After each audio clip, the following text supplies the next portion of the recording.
Welcome to the YouTube channel for a podcast named Tim. We're a father and son movie review podcast where we discuss 3 movies each week and give our thoughts on them. Not necessarily critical reviews, but just when you walk out of the movie theater and you look at someone that you just saw it with, what do you say to them? And that's kind of how we try and do the show, because that's how we've always treated movies when we've gone to see them in theaters. So each week we do 3 movies. And we've decided to take those 3 movies and basically put it into video format, but with just each movie per video. So that way, if there's just a particular movie you want to hear, you don't care about the other 2, you can come here and listen to that particular movie.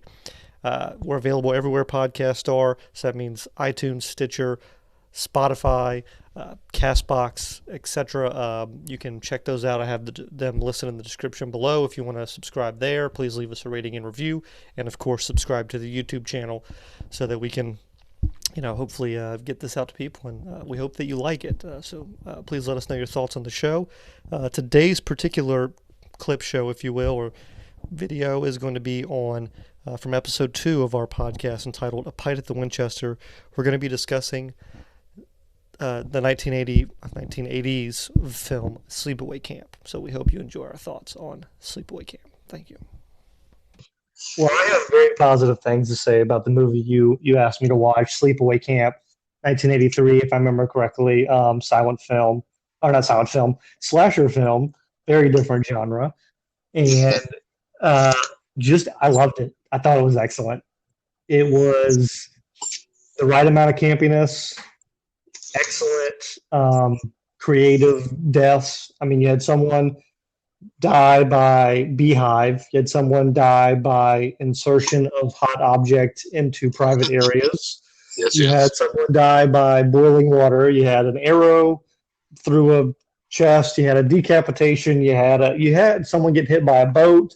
Like, you ran the gambit of inventive ways to kill someone off. I thought the special effects were good. I thought, compared to even some other slasher films, the acting wasn't terrible. I like the fact that the campers were, generally speaking, closer to the age you would actually expect in a summer camp. Right.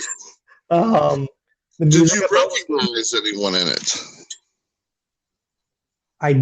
I looked it up later and recognized. Are you talking about the James Earl Jones's dad? Yes. Yes, I looked it up later. And because I did not know who that was. I was just looked for trivia. He plays a cook, if I remember correctly, in it. Yes, he did. Did you know who here's a very interesting point about this movie. The camp owner, this was his last thing he made before he died. That man won a Tony Award. He is a Tony Award-winning actor. And he is in this movie. Yes, I know. He's a Tony Award-winning actor.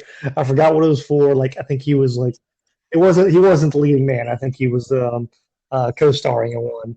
But yes, he is a Tony Award-winning actor, and this is the last film he did. Wow. Yes. I loved it. There is the big reveal, which we will not talk about now. We're going to use magical. Me and you are going to talk about now, but here, peek behind the curtain. We're going to use the magic of editing so that they will not hear it, the listener, until at the very end of the episode. This movie has a great surprise.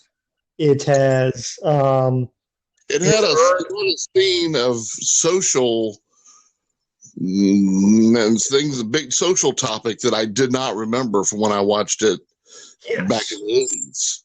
Yes,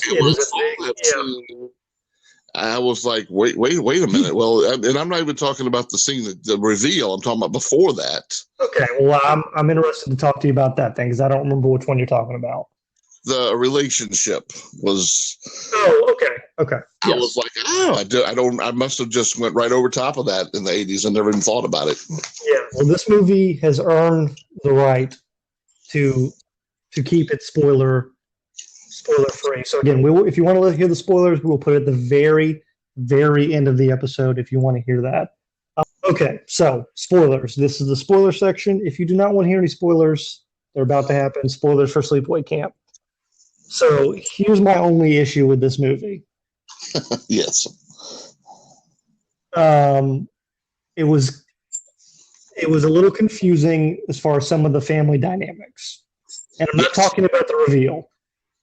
The reveal, of course, if you should go watch this movie if you've not now, because we're going to talk about the spoilers again.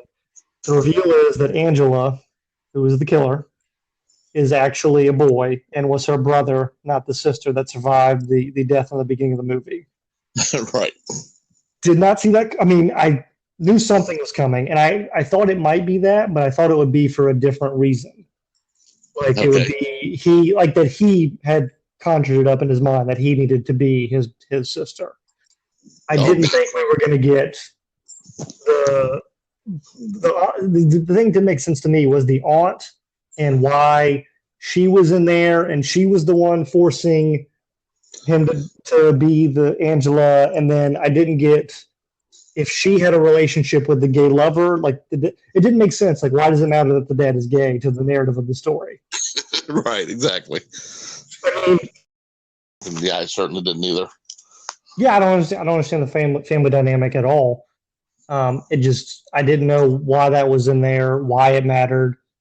I think it's a great reveal, and it was kind of weird. And the aunt, for some reason, was just on a different level of acting than everyone else. And I don't mean that in a good or bad way, mainly bad, but she was just different than everyone else. Okay, we'll go with different. She was just different. I mean, but I guess she was also crazy. It seemed like I needed like 3 more minutes of movie just of figuring the family thing out in the beginning. There are 2 sequels, so if you need more. That's right. Also, I do think it's weird. We didn't talk about this earlier, but I think it's weird that this is donated or made in honor of the man's mom. Yeah. He's a lawyer. I looked it up, by the way. I think he's a lawyer now. Really? Yes, I think he's a lawyer now.